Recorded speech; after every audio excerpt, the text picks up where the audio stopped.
After reading a novel about a woman giving birth to 10 babies at once, my sister-in-law became determined to challenge the limits of human fertility. She found a shady clinic and planned to have 10 embryos implanted in her. I warned her that not only was it physically impossible to deliver them, but it would also cause massive, life-threatening damage to her body. She listened to me and abandoned the idea. Later, when she discovered she was infertile, she locked me up and forcibly implanted 10 embryos into my uterus. "It's all your fault. Pay me back for my 10 genius sons." I died an agonizing death, my belly swelling until it burst. Now I've opened my eyes back on the day she planned the procedure. This time, sister-in-law, I hope you succeed in giving birth to every single one of your 10 precious genius sons. Sis, look, I've got 10 little miracles baking in the oven already. The sharp, ripping pain in my abdomen hadn't even faded yet when I opened my eyes. I was staring straight into the smug, piggy eyes of my sister-in-law, Tiffany. I shuddered. I was back. I was back to the day Tiffany announced her horrific decuplet pregnancy to the whole family. My sister-in-law, Tiffany, was pure white trash from the boonies. She dropped out of elementary school and spent her days scrolling through weird, breeding fetish stories on Wattpad. She got brainwashed into thinking she was like the magical heroines in her smutty novels, women who could pop out 10 genius babies at once without a stretch mark in sight. She made a vow to turn herself into a baby factory for the Higgins family,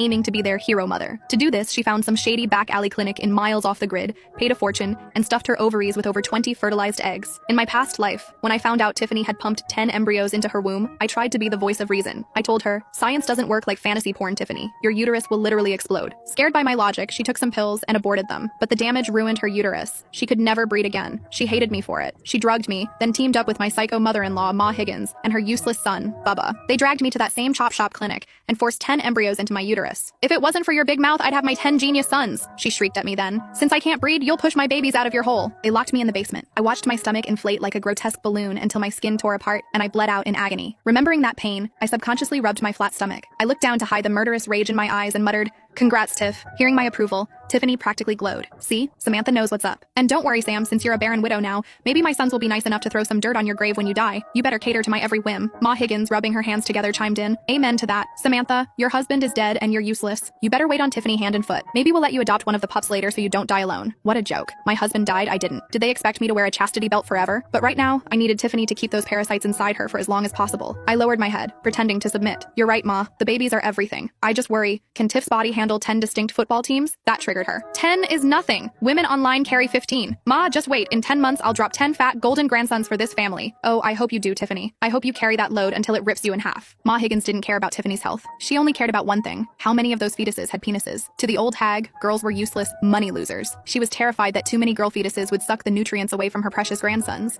Tiffany didn't have a clue either. In legal IVF clinics, you have some say, but Tiffany went to a butcher shop whose only goal was extracting cash from idiots. They targeted uneducated hillbillies like the Higgins clan. They told Tiffany she couldn't choose the gender just so they could scam more money later. Filled with anxiety that Tiffany might be